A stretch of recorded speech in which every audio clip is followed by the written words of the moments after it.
Sports fans of Real Talk and Hoops Insight, stay in the game with NBA legend Sam Mitchell. Now you can show your love for the In the Game podcast with exclusive merch from the In the Game online store. Coffee cups, caps, grab bold t-shirts, cozy hoodies, sleek thermal drinking cups, and more. It's all with that signature Sam Mitchell swagger. Visit InTheGameStore.com today and get in the game with Sam Mitchell, because it's more than a show. It's a lifestyle on the In the Game Network.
That started with the Indiana Pacers and earned the NBA Head Coach of the Year with the Toronto Raptors. You hear him on Sirius XM Radio and saw him on NBA TV. And now, get the buzzer ready. Start the clocks. Blow the whistle. Right now, it's time for former NBA head coach In the Game with Sam Mitchell. You're in the game. Welcome to the show. Or a fraction more.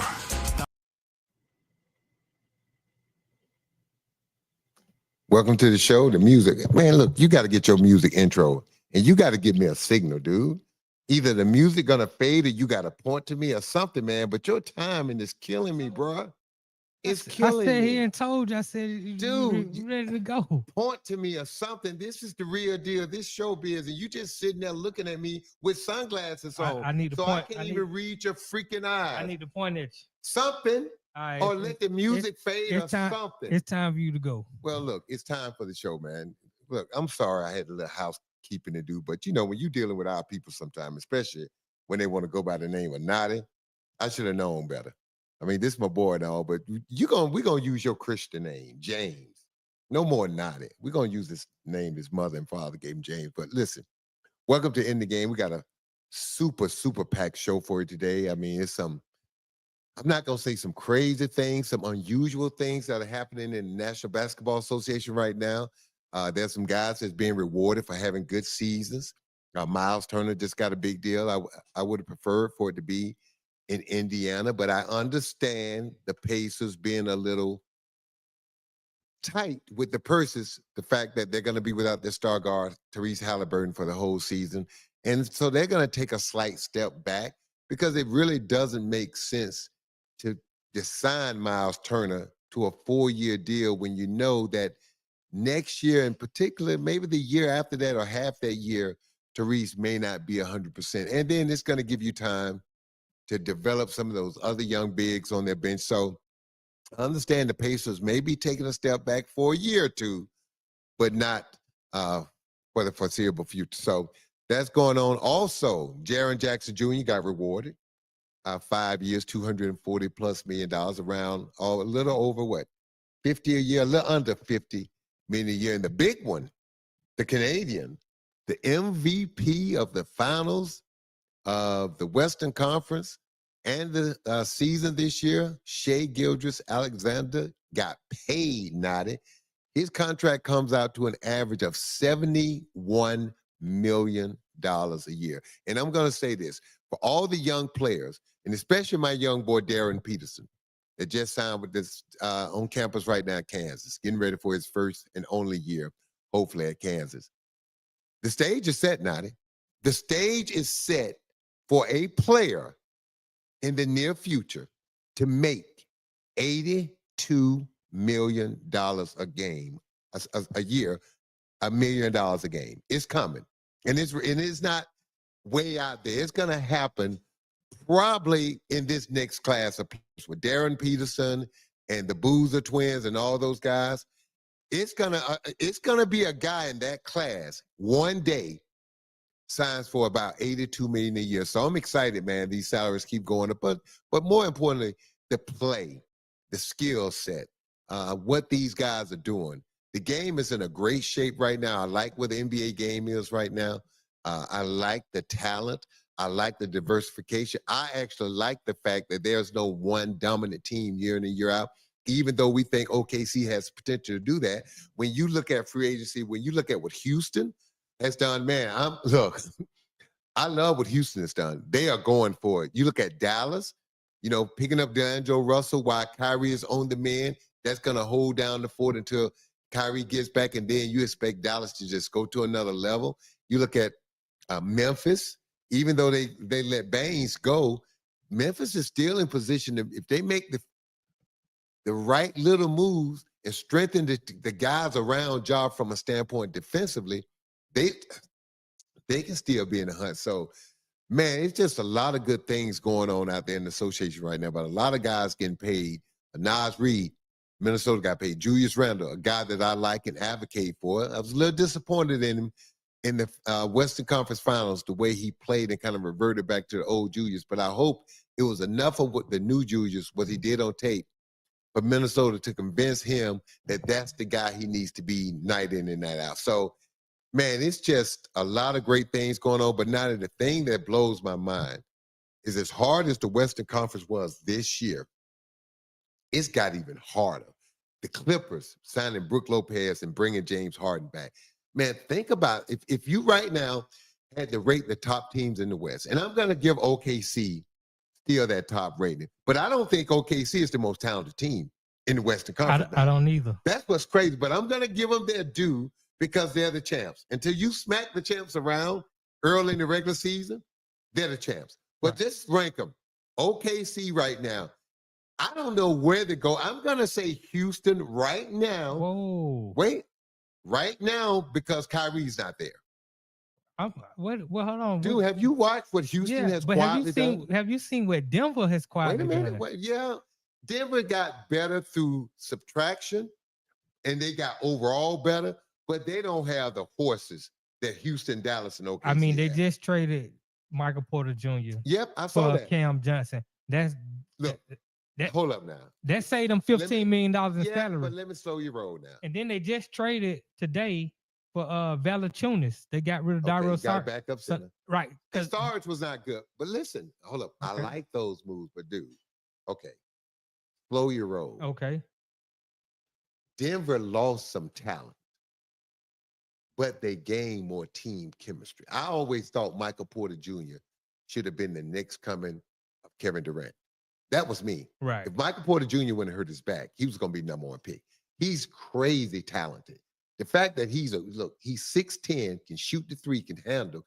He does everything Kevin Durant does, and you could say he may be a better athlete. Kevin Durant may be a better basketball player, but I never saw that true development. I think Michael Porter Jr. got caught up in the new NBA just launching threes. If you watch him, that's all he does. 60-70% of what he does at three-point line. I would like to see him more in transition. I would like to see them putting him on the elbow, forcing him to get downhill. To me, he should be a guy getting to the free throw line 8 to 10 times a game, every night. And then with the fact that he can shoot the three, it will open up his three-point shooting even more instead of just hanging out. But I would like to see him in an offense where he's cutting, he's moving, he's posting, he's at the elbow, he's setting the screen, he's slipping.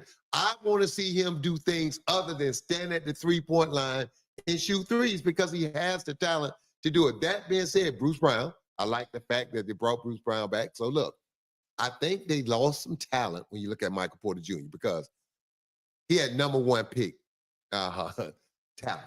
Okay, the year he came out, he was the consistent #1 pick if it wasn't for his back. So but I always felt like with the money that they were paying him, they wasn't getting everything out of him that they needed. He should have been the second best player on that team over Jamal Murray. I agree. Talent-wise, because he's 6'10".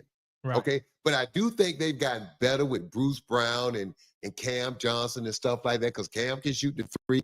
He's not as athletic. He's not as a complete player as Michael Porter Jr., but he's going to stick to his role and play his role. Right. And he's going to do whatever the young coach David Alderman needs him to do. And we already know what Bruce Brown's going to do. So I like what Denver has done from that standpoint. But, dude, there is no way you can even mention Denver and Dallas, what they have done, the way those teams. When you look at Houston, look at what Houston has done. They built a team around Kevin Durant to where they don't ever have to play him at the power forward position.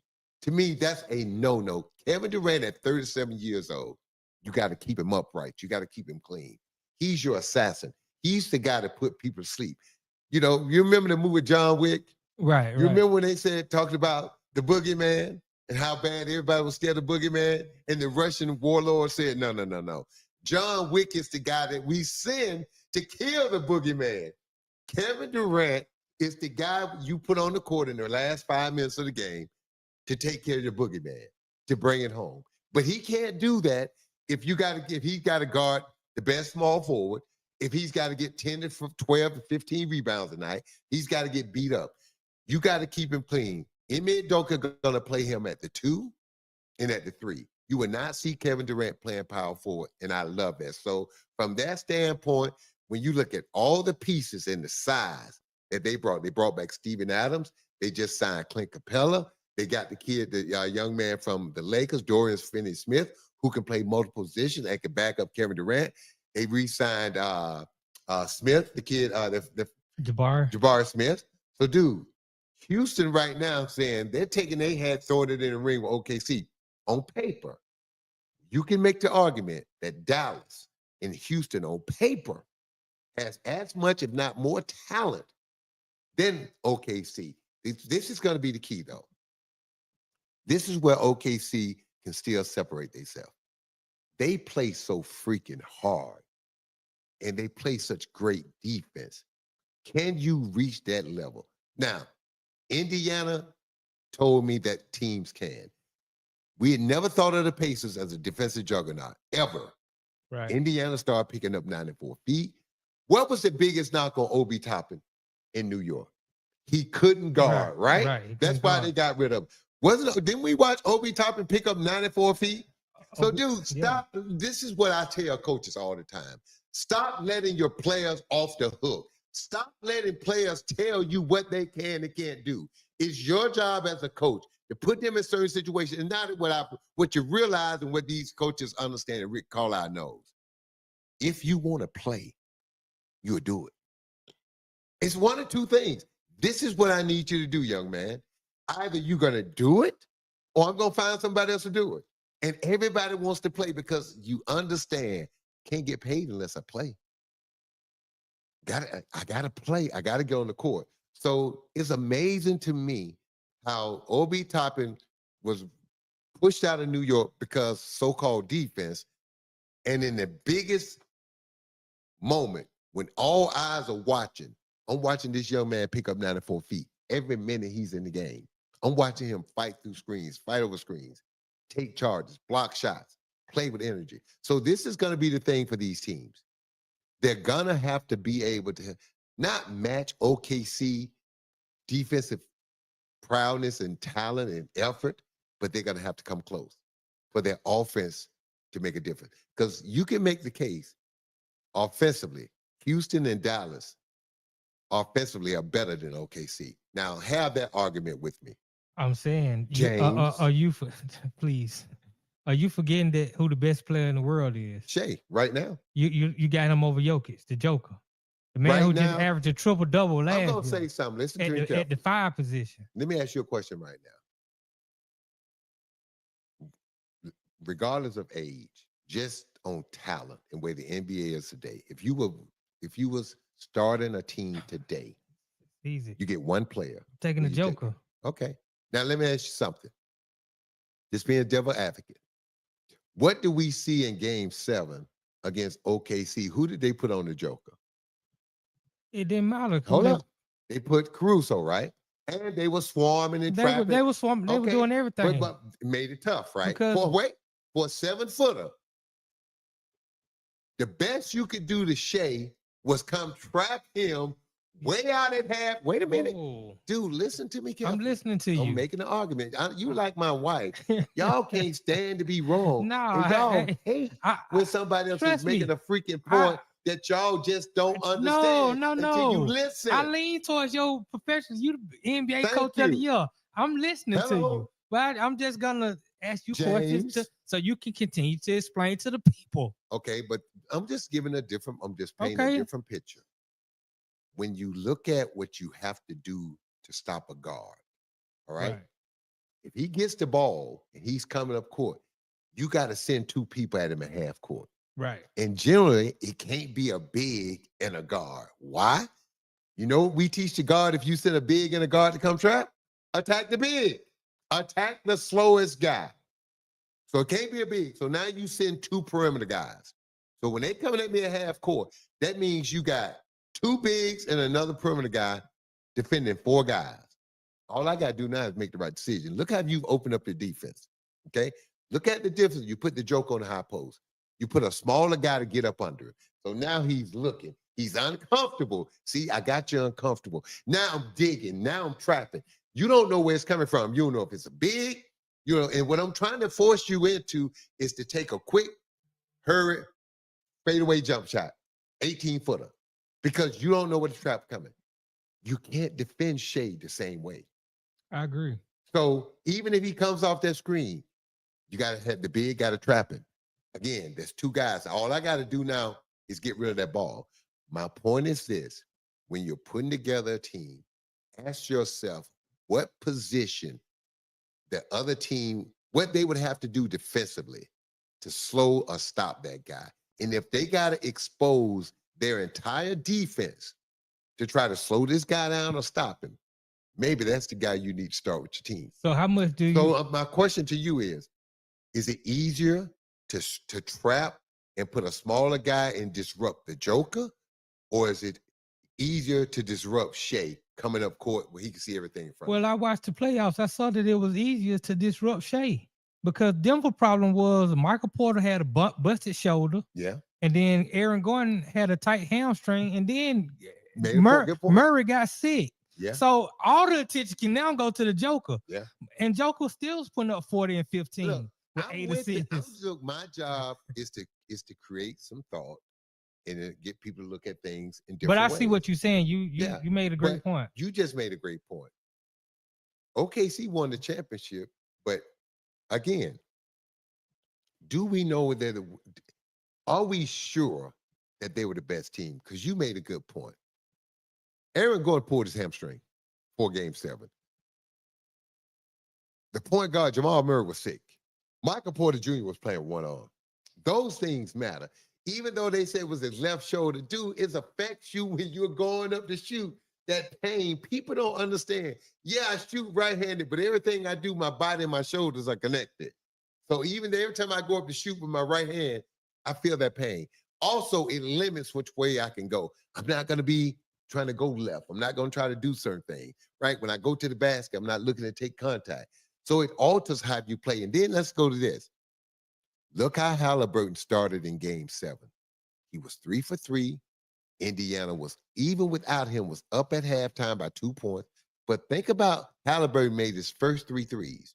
So now all of a sudden, Halliburton makes Pascal better. He makes Obi Toppin better. He makes everybody better, especially when he sets you up by making the 3. Now you got to come up on him. And now he gets in the paint. So you can make an argument. Because Shai didn't have great numbers in Game 7.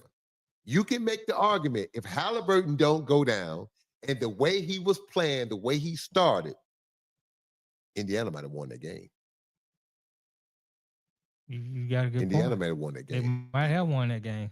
And so, I mean, Indiana may have won that game. And I promise you this, if you ask Rick Carlisle and you look him in the eye and say, did the best team win? He would say, I would like to have known if Tyrese wouldn't have went down. Right. Especially the way he started. He started off perfect the way Indiana needed him to. Knocked down his first 3 threes.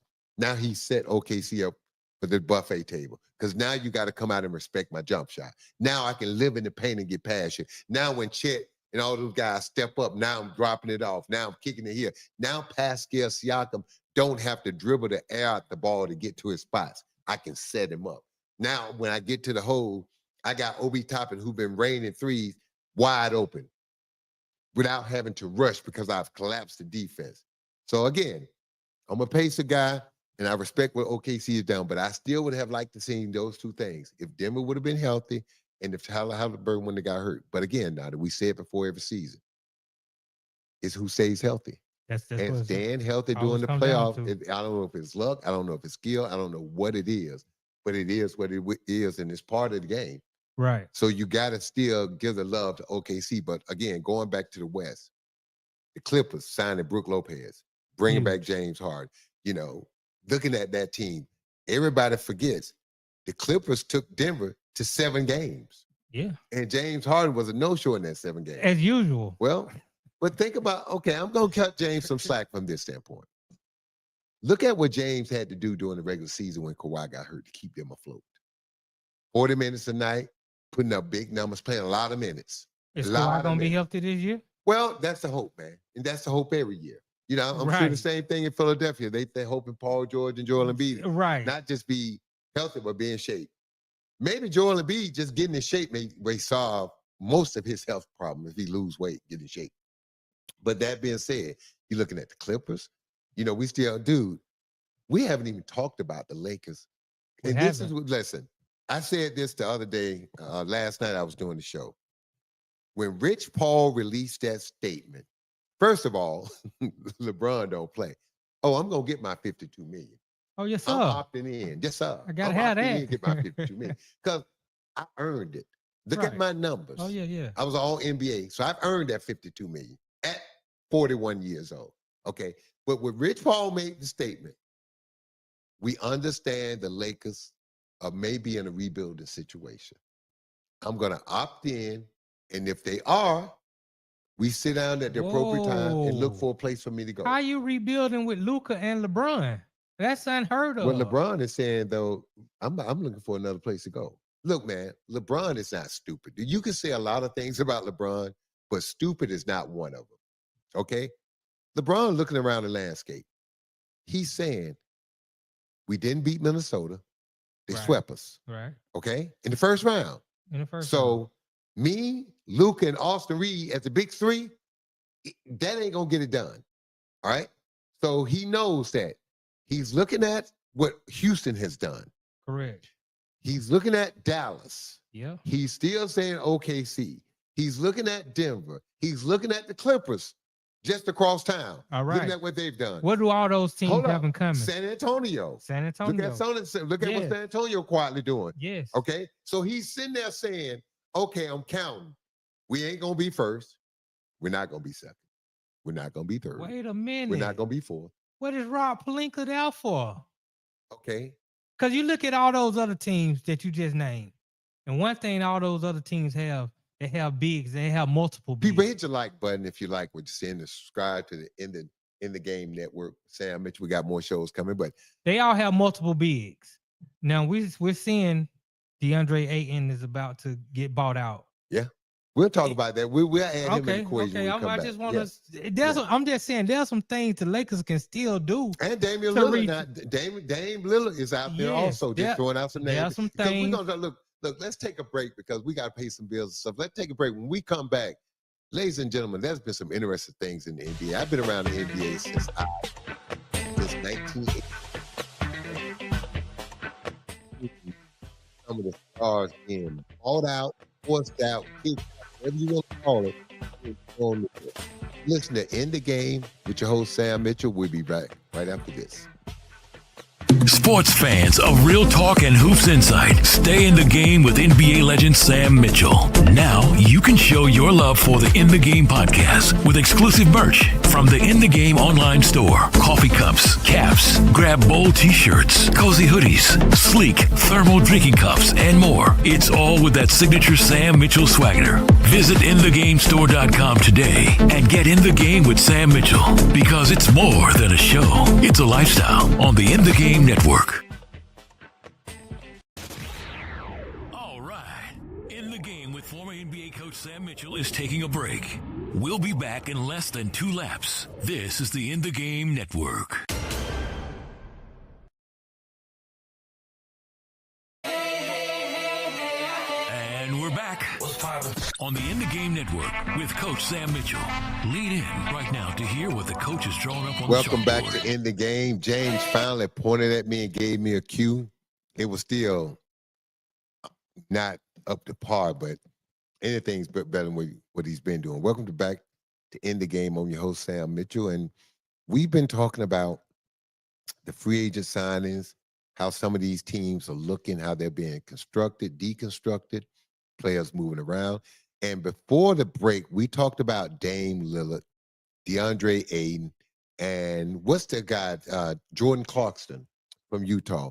All of these guys have multiple years left on their contract, and they are being bought out by their current teams. And understand, a lot of these deals are like Dame deal is, Dame got $122 million still owed to him by the Bucks. And what they're going to do is stretch it out over 5 years or something like that, right? Right. Which, if I'm Dame, stretch it out over 10. Dude, I love to be like Bobby Bonilla. Every year for the next 10, 12 years, I'm getting a check for $4, $5, $6, $7, $8, $10 million. Stretch mine out. All right, that's my retirement plan. But they're going to stretch him out, which means Dame Lillard is all of a sudden an unrestricted free agent with $122 million guaranteed, and he can negotiate a deal, I think, with anybody. So this is what I want to think about. Dame Lillard was hell bent on getting out of Portland, going to where? Miami. Now there are no obstacles in his way to pick wherever he wants to go. I guarantee you Miami's not his first choice. Because now he can go anywhere. He's free. So he can look at this and say, okay, how do I judge this? I'm going to be out probably to the end of the season next year, or possibly the playoffs. Okay, let's just say the playoffs. What team can I join that can still pay me? This is another thing.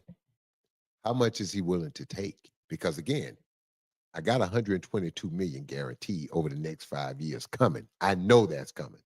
So now, do I want to get savvy and try to get another 15 to 20, 25 out somebody? Or do I look at a team and say, look, sign me for 1 year. Hopefully I'm back for the playoffs. And then after that, let me go back into free agency. If I was Dame, that's what I would do, Nadi. I would tell a team, sign me for 1 year with the thought of me being ready by after the late in the season with 20 games to go, or me being ready 10 games before the playoff. Enough games to where I can get some games under my belt, get some reps, and be ready for the playoffs. And then after the playoffs, I'm free again. Instead of taking a deal, say a 2 or 3 year deal for $10 million a year, I would bet on myself because I got the $122 million I know is coming, right? So I would say, sign me for a 1 year deal. You know you're not going to have me until maybe late into the season or the playoffs. Let me come. Let me ball. I play. Hopefully we do well, but this is the key. See, and if he does that, it opens up more teams if he's willing. That's why I say a 1 year deal. He's not going to do a 2 or 3 year deal for short money. It just if I was his guy, if I was his agent, I said, look, Dane, we're not doing no 3 year deal for $30 million. Right, I $10 agree. million a year. No. Even though you got 122 million, no. Let me tell you what we do. We do a 1 year deal and we pick the right team, and whatever that amount is, they need to fit us into that cap because we're only picking a team that we got a chance to win championship with. Would it not make sense to do a 2 year deal with the second year being a player option? That way he can have some guarantees. Yeah, do that. Knowing that whatever that player option is, if you play like you know you could play, you're not going to pick it up, right? You want to be unrestricted free agent. Exactly. But now this is the key. Because see, if you do it that way, you open up 15, 16 teams. If you want to get paid again, you limit what you could do because people now have spent their money. People have committed to. First things teams are going to do is re-sign their own free agents to draft picks if they like them. That's the very first thing they're going to do. Next thing they're going to do is try to sign your team best player free agent, right? Like Milwaukee Bucks did. Right. All right. Now, before we go further where Dame should go, let me ask you this. I'm an NBA guy, so I understand. From a fan perspective, how do you feel Milwaukee treated Dame by releasing him when he's hurt? I feel like they did him a solid. I mean, I was hearing reports that Dame wanted to get out of Milwaukee. Thank you. See, to me, so all these people talking about Milwaukee did Dame wrong. Okay. Let me tell you what wrong would have been. Right. My contract ended and I'm hurt. And you had promised me 2 years at $122 million, and now you took the contract off the table. That would be doing me wrong. Releasing me, stretching my money out, every penny, and allowing me to become a free agent and leave a team that I really didn't want to go there in the beginning. Remember, my heart and soul was set on going to South Beach. That's where I wanted to go. The Milwaukee Bucks was never on my radar until Giannis stepped up and I couldn't, in Portland, refused to send me to Miami. Okay.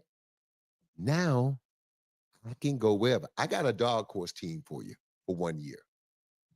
If you're the Orlando Magic, would you bring Dame in? Because now, what did you lack in playoffs? Experience, a closer, and a three-point shooter. Dame Lillard with Banchero and Wagner gives you all of that. And they just got Desmond Bain to help. And they got Desmond Bain who can shoot too. But now you come playoff time, you put Dame with those young boys. See, to me, that may be the place. 1 year deal, that may be the spot that he needs to look at because not a bad there's nobody in the West that needs you right now that you can sit out over half the season with. So there's no one in the West that can win right now. The top teams are already stacked. OKC, Houston, Dallas, Clippers, Memphis, Those teams have paid. But a team like Orlando that needs another shooter, that needs a guy that can close games. Think about it. You put him on that team in the game, who do you key on? You run a high screen and roll with Banchero and Dame Lillard, and you got Desmond Bain spotted up. Who you going to help off of? You're absolutely right with Orlando, because Orlando is younger, and having somebody of Dame's experience and capability to shoot, I agree. And you can get Anthony Parker, my ex-player. This is the guy you need to be focused on. And they can play because they're younger. And that's the thing. I would go to Dame. I said, Dame, this is the amount we have. It's to your advantage to sign a 1-year deal, a 1-year plus option. It's to your player option. It's to your advantage to do that. You come back with 15, 20 games to go, play your way back into game shape, get your rhythm back. We go into the playoffs. We already know the Celtics are down. We already know these other teams. You know, Indiana is not going to be the same without Halliburton. We know the Celtics not going to be the same. All right, so we know these things right now. So now look at our competition, the Knicks. And we know the Knicks can implode. Why? Because of the pressure on them. And it's going to be so much pressure on the new coach, regardless of who they hire. It's going to be hard, man, because you got to the Eastern Conference Finals Game 7. So when everybody look at the Eastern Conference now, and they look at Indiana and all those teams that are missing players now, the Celtics, it's finals are burst. If you don't get to the finals in New York, you might get fired. Do you think Dame Lillard could get more money out of Orlando because they would need him more? Because I'm looking at a team, and I want you to explain this to the people. Money shouldn't be the issue right now for Dame. Money shouldn't be the issue. No. Winning should be the issue. Think about what he's got. He's got $122 million left that he's guaranteed to get. He can pick the right situation for him to a team that really needs what he brings to the table.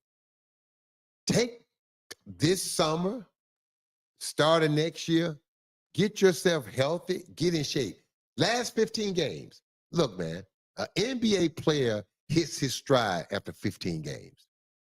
That's why we say, what do we say at the start of every season? Christmas. The young teams can win early because the veteran guys ain't got in shape yet. They got to play their way into shape. But if Dame understands what he's playing for, he coming back 15, 20 games, now you know. So you give him 15, 20 games under his belt, he'll be ready to go come playoff time because you can space those games out and get him ready. And then there's another thing. Because of the talent that's already on Orlando, he don't have to play 40 minutes.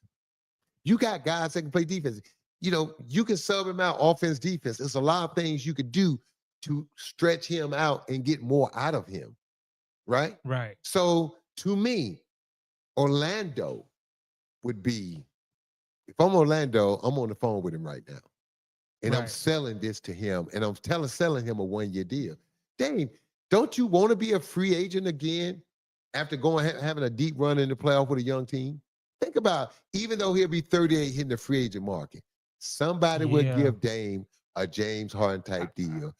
2 years, maybe not 80, but they'll do 2 years, 60. You'll give Damian Lillard 30 minutes. If he performs well. If he plays well. Right. That's my point. Right. That's why. And playing well for him is more so offensively than defensively. Okay, then. Yes, exactly. That's how you're going to judge it. Right. All right. So we've decided, all right, another guy that's getting ready to get bought out. DeAndre Ayton. Now, I've coached against DeAndre. I've coached him. Fantastic young man. I mean, when you spend time with people off the court and you see them with their sister and their mother and their friends, that tells you who they are. I'm on a bus with DeAndre, and he's got his little sister with him. And you can tell how somebody is by how a family member reacts to him, a child especially, because children don't lie. If they don't like it, now it was funny. We used to laugh after the games when the players come out the locker room and then you have the wives' room, the door opens, the wives come out to get their husband a hug, congratulations on the game or loss or how you feel, and the kids run out, daddy, daddy. You could always tell who spent time with their children Some players come out of the locker room, kids come flying to them, jump up in their arm, tackle them. Other players come out of the locker room, the child clinging to the mother. He got to force the baby on the dad. The dad got to come here, baby, come here, and just take them. So you can tell, right? So you can tell. My point is, look, man, I saw DeAndre Ayton with his sister. She was clinging to him.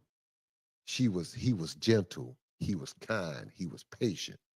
He talked to her like he was a young father. And I was so amazed. And I said to him, I was like, dude, man, that's so cool to see your relationship with your sister, your baby sister like that. He was like, Coach, this is my baby. I love her. Like it's just me and her. And me being her big brother, I take that seriously. And she knows that. She know, like, we don't have our father. So she knows I'm it. And I just thought, to me, that was amazing. Because if he wasn't gentle, if he wasn't kind, she wouldn't have been like that. Now, the mother was sitting in the seat behind him.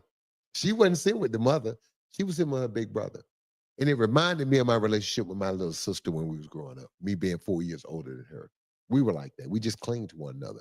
That being said, look at all the teams that need bigs, and he's available. And now remember, people, former number one pick, the number one pick of the draft. So we already know the Lakers need him.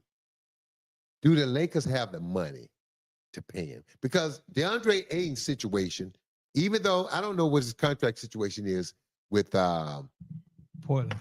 How many years he got left? Because he had just signed an extension. So I think he's got like 3 years. If you can get that now, let me know. I think he has like 3 years left on a pretty nice contract, right? So he's getting paid. But the question is, does he want to make more money on top of that?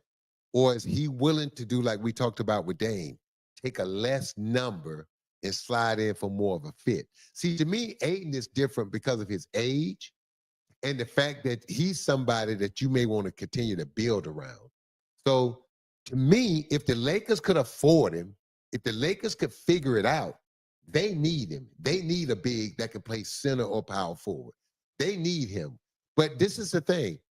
He's not the rim protector like some other bigs are, but the Joker's not really a rim protector. So for Ayton, the thing is, do you want another big contract out of a team? Or are you willing to just kind of fit in and stuff? Because were you able to find out how much money he got left? Yeah, he has $35.6 million left. So just 1 year left? I'm saying this is just a 1 year. So he's got next season is last year. Yeah, well, it's over this now. season. Yeah. So he's well, no, I can't be right. Now he say, now you're looking at wrong information. I know Ayton signed a deal a year or two ago. Yeah, he spent 2 years in Portland. Yeah. So he signed a what, 4-year deal? It says the Blazers were unable to unload Ayton's expiring $35.6 million salary. Right, he's free after they buy him out. Okay. So they owe him for 1 more year. Right. So now this is the thing, though. If you're, and that's according to the New York Times. But see, teams are smart. This is what they figure. Why trade for a guy when they're going to have to release him or buy him out? Because they already knew they didn't want him. They knew that by looking at all the bigs they drafted and all the bigs they have on their roster. Well, according to the Bleacher Report, DeAndre Ayton had tantrums, skipped rehabs, and he became a nuisance in Portland. Generally, when you're doing those things, you want to get out. Look, now, I'm going to say this, and you know this. Every city is not conducive to every player. Correct. You know, some players struggle. Now, this is what blows your mind. I know African-American players that lived in Utah, loved it. Loved it. I mean, loved it. Loved the people, loved the weather, loved the outdoor things. They just loved it. Then I know people that, African-Americans and white guys that lived in Utah and hated it, right? So it's all. I just think for Ayton, think about it. He had success in Phoenix, winning. You come to Portland, they've been trying to find themselves. They've been You know, they just haven't gotten it together. He is not Luka Doncic. He's not going to be a guy that's going to be 25 and 10.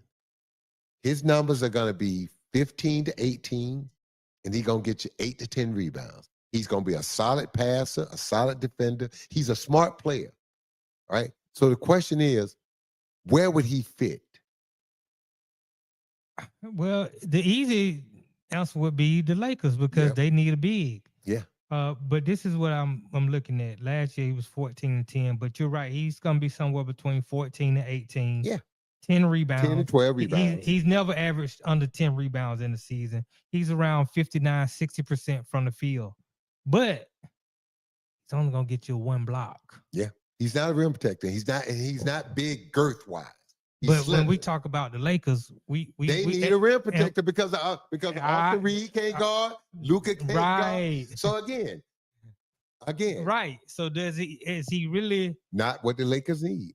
No, he's not. Because for a big man that averages between 14 to 18 with 10 that's a double-double. You know who needs to sign him?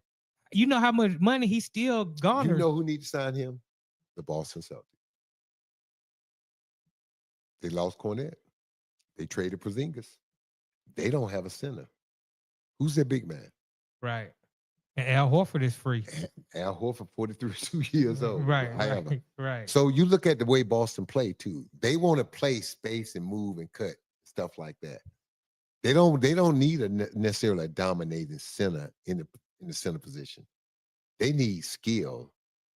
That might be the place for Boston. We were also before the show, me and you were talking. We also Atlanta. We thought Atlanta would be. Yeah, Atlanta needs another. Because you can't trust Porzingis to stay healthy.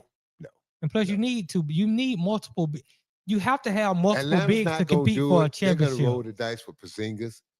I hope it works out being a hometown team, but just go by history. It's just going to be difficult. Ayton. It's going to be interesting where Ayton goes, man. Because you could have said the Clippers until they've signed Brook Lopez. Because think about it. You put Ayton out there with Zubac, and you play him at the 4. It's tough. Hey, man. It's tough. Yeah. See, some of these buyouts, and this is what I hate about these teams waiting till teams have spent their money and got their roster. If they would have announced or let it leak early that Dame and Ayton was going to get bought out, you would have saw those two guys sign before a lot of other guys signed. Just talent. Now, it's going to be hard to fit them in, cap-wise, to make significant money. Right? You got to ask yourself, who's got money to spend? And if they got money to spend and they're not ready to win, it don't make sense to sign Dame Lillard. Now, it may make sense to sign Ayton because of his age, if you think he's a piece to build around. So for Ayton, if you're not looking at a contender, then you're looking at teams rebuilding. If you're Brooklyn, do you go bring Ayton? Well, because you just brought in Michael Porter Jr. Right. Now you bring in Ayton with some of these other young guys that you have left over, and you just drafted 5 guys. Now, can that speed up your rebuild a little bit when you bring in an Ayton and a Michael Porter? But now you got to pay him. And do you want to tie your money up with those guys? And then by the time your young guy's ready, those guys on another contract. So you got to factor in all those things. You got to factor in that. I would also factor in Indiana, who just lost their big man. Yeah. Maybe DeAndre, because the word in Phoenix was but if they did, that he wanted opportunity. 35, if Ayton was making 35, Miles Turner signed for basically 25, a little over 25. If Indiana didn't want to give Turner didn't want to give him 25. Yeah. They're not going to give Ayton. Ayton is 26 years old. Yeah. You know, he was the first pick in that Luka draft. I said he was the number 1 pick of the draft. Right. Hey, I'm just saying. He still got youth on his side. Yeah. And this is an opportunity because like you say, Halliburton is going to be out probably for the whole year. Now, don't get me wrong. Indiana has a lot of talent on that team. They do. They got some big statuary. But I think one thing that DeAndre Ayton has always complained about is he wants to have the opportunity to be a 2010 guy. He don't necessarily want to fit a role, but when you're a big man and you average a double-double, it almost garners you 25, 30 million. So Ayton's saying he's got more to give. Right. Than what he's been allowed to give. Correct. I understand that. I tell people that all the time. Sometimes players want to make a move because they're tired of playing in that box or for that team. They want to go play in another space, another box.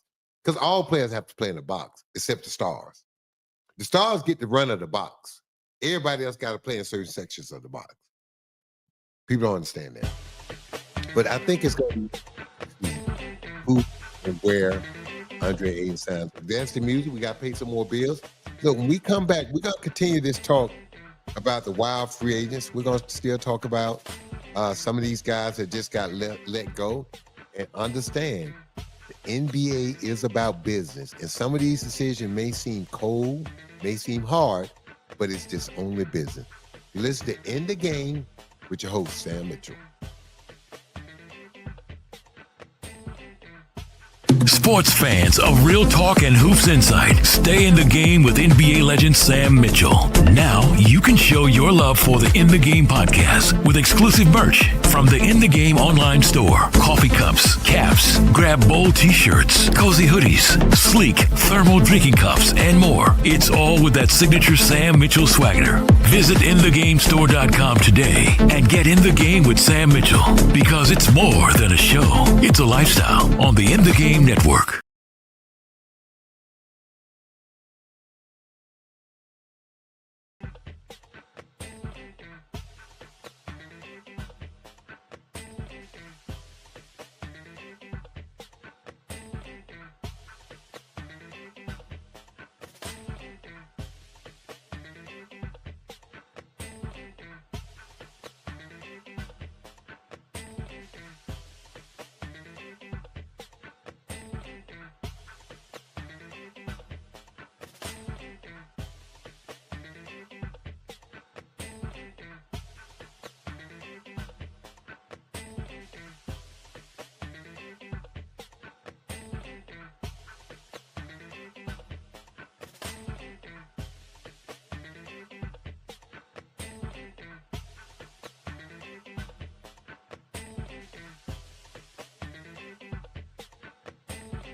And we're back on the In the Game Network with Coach Sam Mitchell. Welcome back to the show. Welcome back to In the Game with your host, Sam Mitchell. That's be me. We've been talking about NBA free agents, the signing. Again, congratulations to Shai, signing the largest contract. And he's making the highest salary in the history of all professional sports. Shohei Ohtani is at $70 million. Shai clips him by $1 million at $71 million per season. And I'm saying it, and I'm going to say it again. For all the young basketball players out there, all the hoopers, the stage is set for $82 million a year player. Who's going to be that first guy? I'm betting on Darren Peterson right now, the young freshman at Kansas. That's who I'm putting my money on. But, hey, you got the Boozer twins. You got some other guys out there that's going to be trying to get that check. So we're going to see. Definitely something to play for. Also, if you like this show, subscribe. Hit that subscribe button to In the Game Network. We got some more shows pending that'll be on your way. Also, every Monday, the raw, what's it called? The raw side of things? The raw side of things. The raw side of things. Okay. The raw side of things. Okay. I'm going to give you that one. All right, Nani, because that's your guy. And it's just a funny way of looking at things. Because, look, the way the world is now, especially our country, man, you better laugh or you're going to be crying every day. So, or laugh crying, or crying laughing, however you want to put it. But you got to do whatever you got to do. And what's the young man name who hosts the show? What's the comedian name? Bam Bam. Sir Bam Bam. Yeah. And he's hilarious, man. He has a unique way of looking at life and how life can either be funny or life can be hard and funny. But yeah, hit that subscribe button, that like button, man. But back to free agency, man. We got some other things to touch on. Before we go any further, I want to say Coco Gauff, man, she got beat today in the first round. She and I watched it. I watched it. I'm sitting there like she's my new Venus and Serena. No, she's not there. For me, I mean, look, I'm not saying she's that good. Okay. I'm just saying when I watch her play, I'm rooting for her. the way I used to root for Venus and Serena. Right, you got to pull for right? her. She's got us. Yeah, man. And I thought, because she won the French Open, right? Yeah, she did. And I'm thinking like, man, she don't want it. The people don't understand in tennis, the French Open of all the majors is the hardest to win on clay because the surface is slow. So that means you got longer points, you got longer matches. French Open matches can go 4, 5, 6 hours because of clay courts. Whereas in the U.S. Open on hard surface of Wimbledon grass, the game is a lot quicker. The points are a lot quicker. See, now I used to play a little tennis, man. Okay. So the hardest one to win is the French, right? You got to have patience and you got to be in shape. It's been a lot of tennis players' nemesis. Yeah, and by her winning the French, you're thinking, look, man, she win the French. Now she go get Wimbledon, and then you know she'll be favored going in the U.S. Open and Flushing. Dude, she had it set up to where she could have done something special. But look, you cannot be Coco the French Open and come get beat in the first round of Wimbledon. That's on her. She looked like she was unprepared. Wasn't ready to play. She had a lot of unforced errors today, and it just really did the end. I mean, she lost in straight sets. Success. And she's learning, and she's young though. She spoke about that after the match in her post-match press conference. I didn't see her press conference. Yeah, I saw it. Yeah. I didn't like it because to me it sounded like she was making excuses. But it's true now. But what she said was after the French Open, she would do some things different than what she did as far as being prepared. Didn't work as hard. She celebrated too long. And she wasn't prepared. One working, one hungry. Right. Just thinking, this is what you think. I got it now. My game is right where it needs to be. I can just show up. I just got to put the work, a little work in. And see, you think you're working hard, but you're not. There's a different mentality when you go to work and you're hungry than when you go to work and you're full. When I'm full, I'm sleepy. I'm lazy. I'm tired. I'll come back tomorrow. When you're hungry and the coach say, those 3 hours up, now, coach, I want to go another hour. Hey, man, the hour's up. No, coach, I want to go another 15 minutes. No, coach, I want to watch some film. No, coach, I want to do this. That's when you're hungry. And see, the key to this young lady, somebody needs to sit down and say, look, the key to your career is going to be everybody can handle failure. Failure easy to handle. Look, failure is easy. You don't have a choice. But when you win, Nadi, you got a choice. Listen to me carefully. When you lose, you have no choices. When you win, you got choices. What time to work out? Do I work out? Or do I go do this appearance? Do I go spend this money? Do I go take this trip? Do I go hang out with these people? Do I put working out on the back burner? Those are choices. When your ass lose and your rent due, you're going to work out. You're going to train. You're going to work. You ain't got a choice. Your choices are taken away when you lose. Winners have choices. Losers don't. People don't understand that. Most people struggle with success if they don't understand how to handle it. The people that I've been around, dude, when they win, that's why Kobe was just so different. Dude, when he won, it was almost like he was angry when you patted him on the back. Congratulations. Man, what you telling me congratulations for? I was supposed to win. Like, if this ain't the championship, don't congratulate me. Kobe his mindset was this. Man, these regular season games, I'm supposed to do that. The night he dropped 81 on my team in LA, everybody running up to him, he was like, dude, this is what he said to me. He said, Coach, that night, if we don't win that game, the narrative is I'm selfish. I'm hard to play with. He said, so you got to be mentally strong to understand that and not care what people think.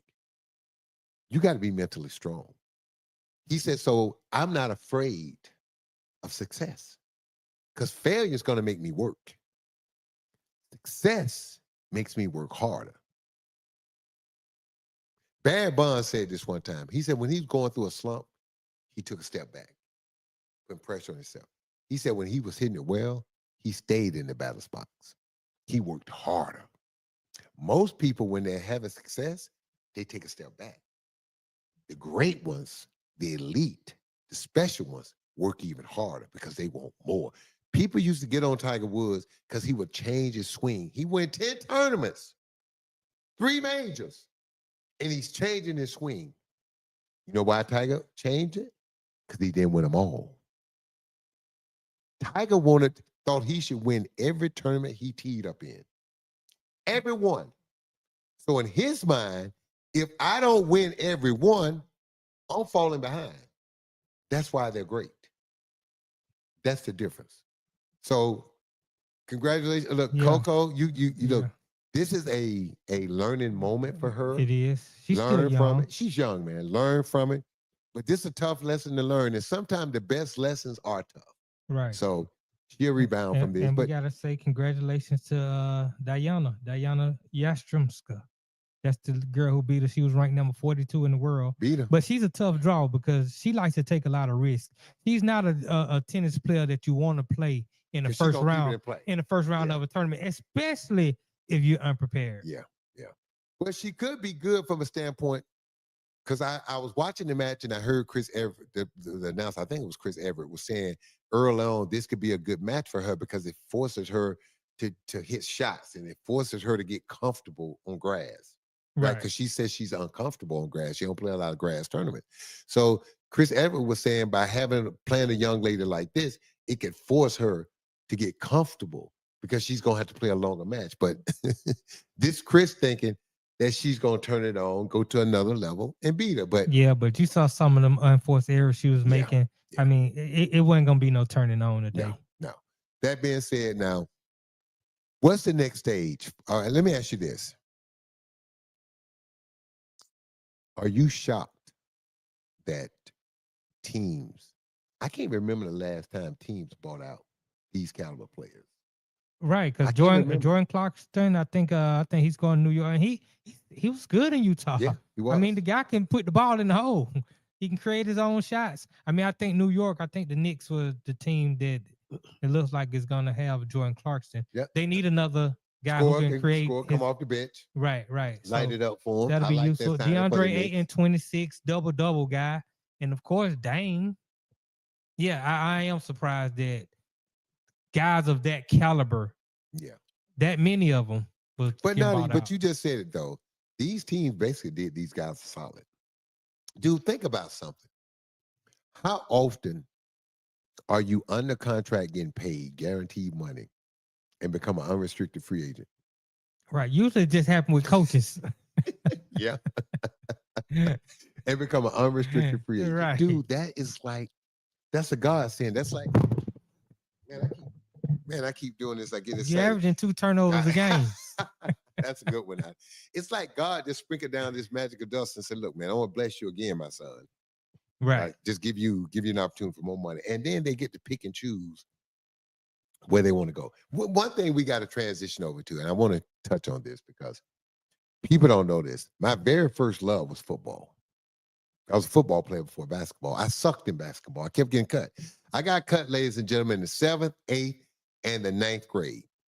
Got cut.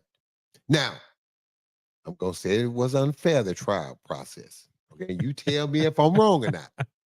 Our coach, it was 83 kids that tried out for the 7th grade team. So he said it's impossible to have a fair trial. So he's going to base it on skill. So he sat down in a chair under the basket like this. And he cocked his finger like a pistol. And you had to line up and do a right-hand layup or a left-hand layup. And if you missed either one, if he shot you, you were cut. You grabbed your book bag and he had the door open and hit the door. Now, my non-playing ass, I can make the right-hand layup. As soon as I missed the left-hand layup, he did like this. I missed it so bad now that he hit me with the shotgun. Boom, boom. At least some kids didn't get the machine gun. You know, they got the machine gun. I got the boom, boom. And I'll never forget, me and my buddies, it was like 6 of us, all of us got cut. We walking home from the trials, all mad and pissed off that we got cut. And then we're looking at each other like, we missed a layup. Dude, you shouldn't be on the team if you can't make an uncontested layup. So that was my experience in 7th grade. 8th grade, I started on football. 8th grade, I go out for basketball again. I can't remember. I think that tryout was maybe like 2 days, and I got cut. I think the 9th grade, I tried out, and then the 10th grade night, I was so embarrassed. I didn't even try out. I joined ROTC in the 9th grade. So my career path was I was going in the Army. I'm going to be a 2nd lieutenant. Yeah. So that was it for me. But we was talking about football. The Pittsburgh Steelers just traded Micah Fitzpatrick, all-pro safety, back to the Dolphins where they got him from, for Jalen Ramsey, and what's the tight end name? Jonnu Smith. Jonnu Smith. Now, who had a great, he had his best season last year. 88 catches, I something like thought he was Tua's safety blanket. Yeah. So I like the move from this standpoint. I played cornerback and safety. To me, a cornerback can have more of an emphasis on the game because he can line up with a guy and take him out of a game. And Ramsey can guard the slot and he can guard the wide out.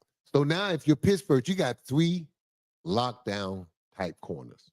And in today's NFL, man, passing, man. And in their division, you got the Ravens, you got the Bengals with Chase and Burrow and those boys. Yeah. Look, man, they made the right move as I see it to strengthen this team. Man. Okay, I don't think Pittsburgh is one of the teams that I support. I support the Pittsburgh Steelers. I'm a Mike Tomlinson and fan. the Philadelphia Eagles. I like Mike Tomlin as well. I don't know if they have 3 lockdown corners. They have 3 very good ones. Yes, Darius Porter Jr. He's the best one out of the 3 that they have. Yeah, he's still the best. Porter. He's the youngest. Okay, Jalen Ramsey has been great, has a Super Bowl, but he's getting up there in age. And then you got Darius Slay, who just came from Philly, just won a Super Bowl. Yeah. But he's been having trouble over the last couple of years staying on the field. Yeah. And he's 34 years old. That's why I think they went for more depth at that position. Because look, 17-game season, some guys gonna miss a game here and there.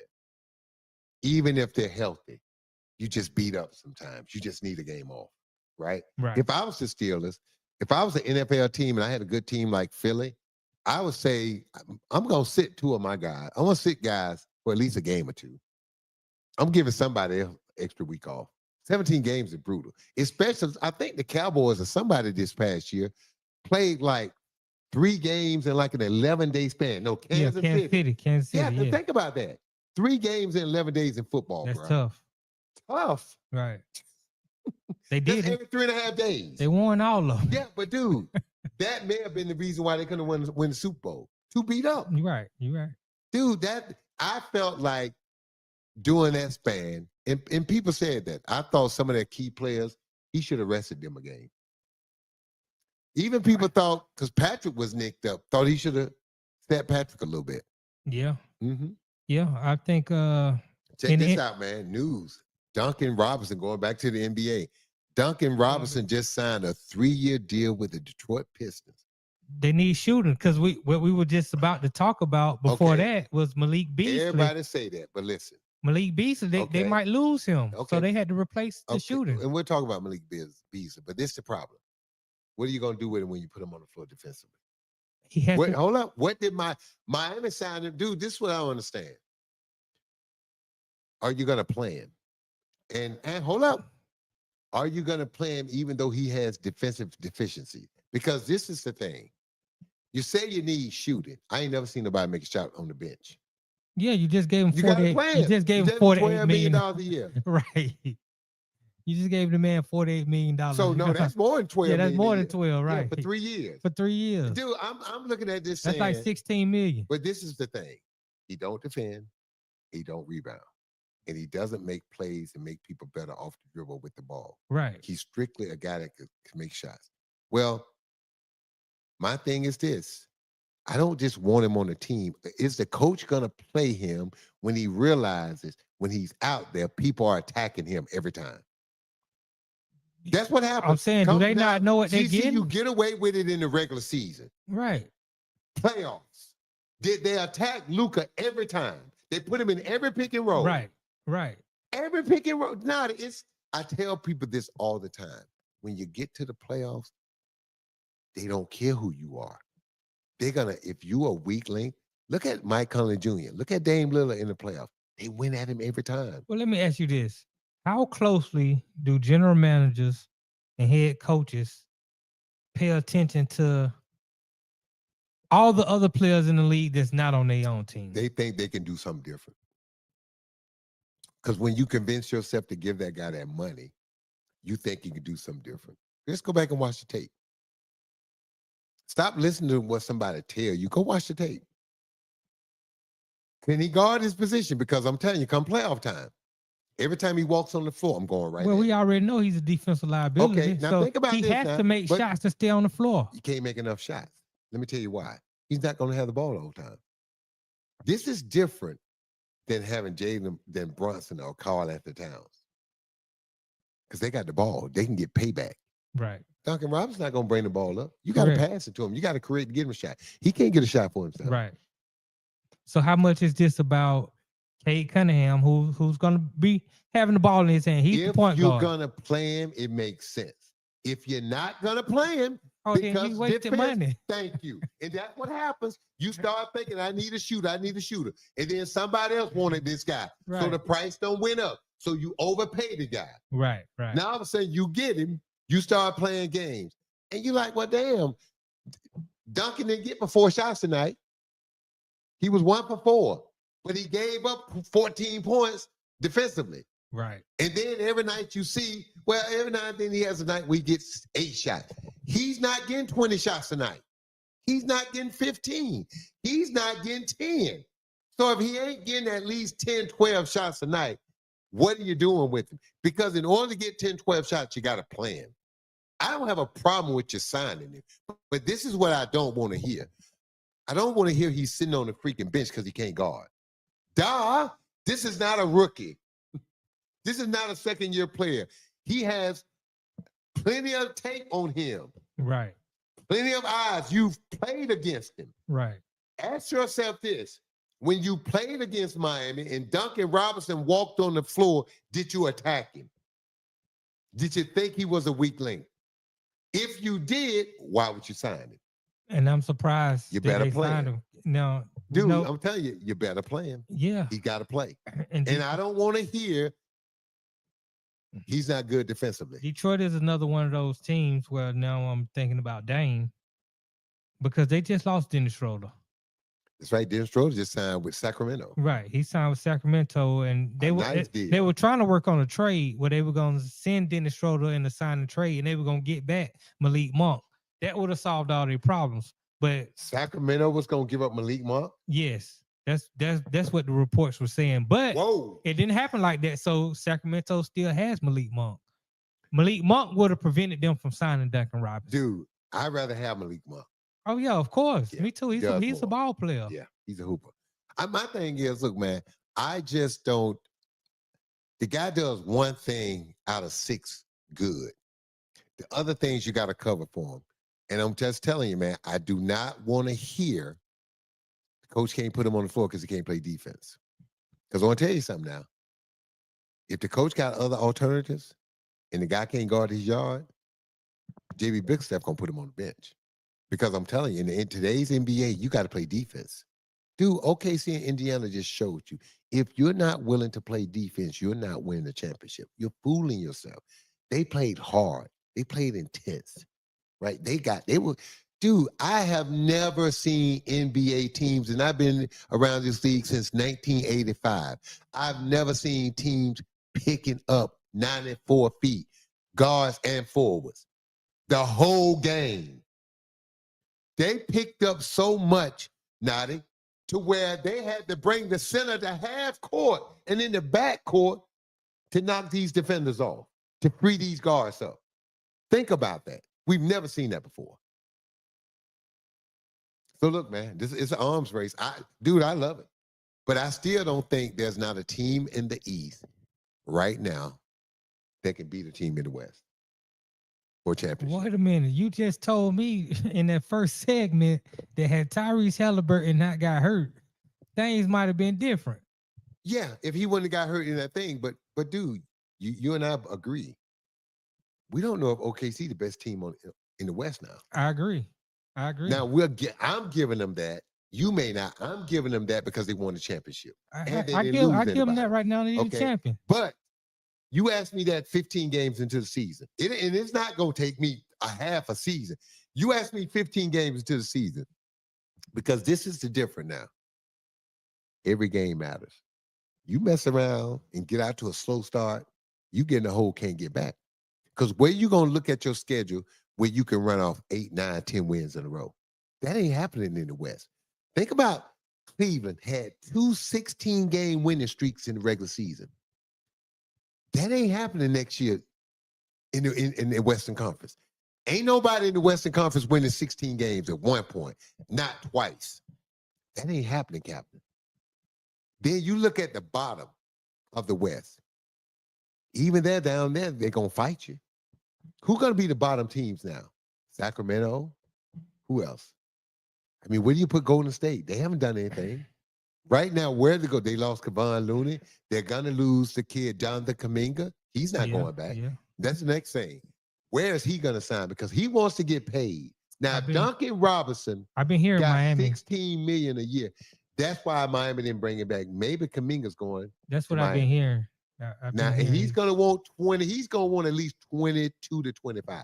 Wait a minute.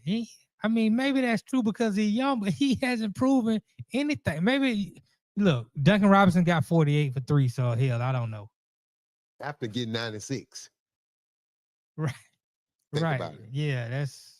Dude, Duncan Robinson going to walk out the NBA and have made $170 million. That's crazy. And his talent is I can shoot.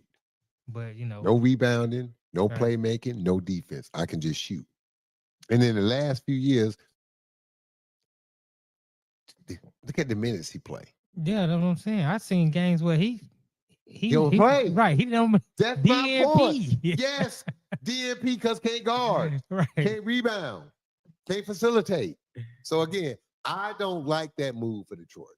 I understand it. Now, if you're telling me he's going to play 25 to 30 minutes a game, let's see. But if you're not going to play him, I'm going to say it again. I do not want to hear he can't defend. He can't play me. Because you got years and years of tape on Duncan Robinson. So, look now, man, this been a heck of a show today, before you go, do we have anybody? Yeah, we do got we have any questions in the chat. In the chat line? We had a lot of comments in the chat. But Mocha Bella, she's a Miami Heat. She's all Miami. She Miami Dolphins, Miami Heat. I like that name. What's that name? The Miami Marlins. Mocha Bella. I call her Sweet Mocha. Oh, Sweet Mocha. Look at Sweet you. Mocha, yeah. Stop flirting on my show, dude.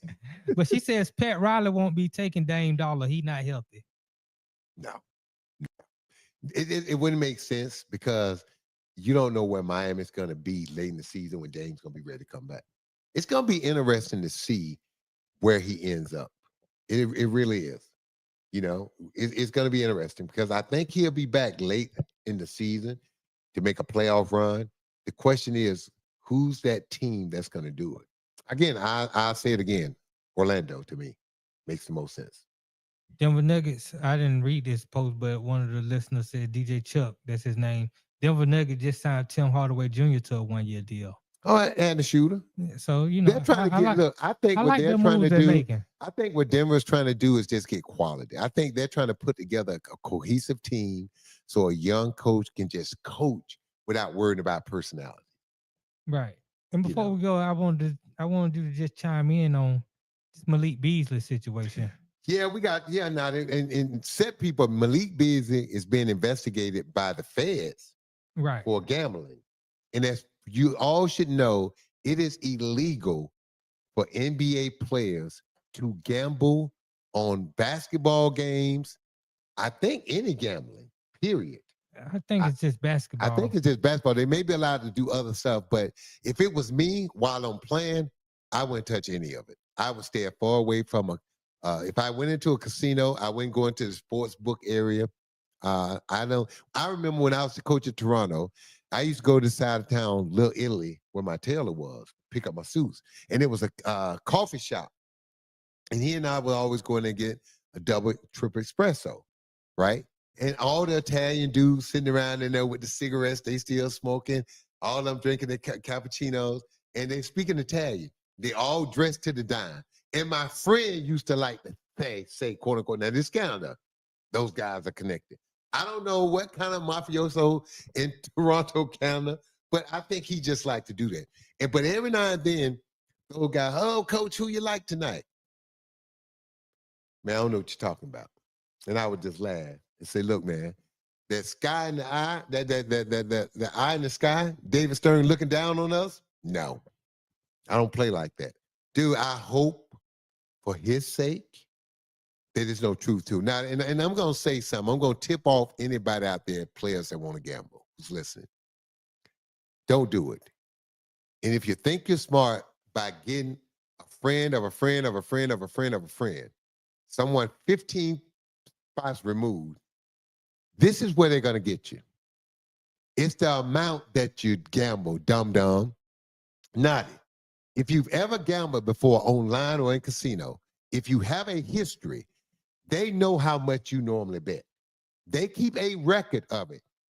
Now, if right now, if you went online and you bet $50,000 on a game, they're going to take your money, and the first thing they're going to do, they're going to find out everything about you. Not because it's negative, not because they think you're a thief.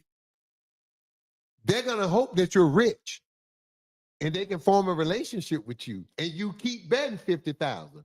But just in case you're doing something shady, they're going to be looking for that too. Now, they'd rather for you to be that rich guy that likes to bet that kind of money so they can keep you betting. That's what they would prefer. But just in case, they're going to check and see who you are and do you have access to that type of money. And if you don't, they're going to start doing some investigation. And they're going to find out who that friend of a friend of a friend of a friend that you know that's gave this money to this person to gamble with. And they're going to track that. Again, it's not the people, it's the amount of money. If you hear that right now, don't forget to hit the like, subscribe button if you like the Game Network. Again, every Monday at 1 o'clock, the Raw Side of Things with Bam Bam, the comedian. Also, we'll be back this Thursday at 5 o'clock for more In the Game. I'm your host, Sam Mitchell. And remember, man, don't hate anything in life. Just try to find the good and be the best at what you can be. Take it easy.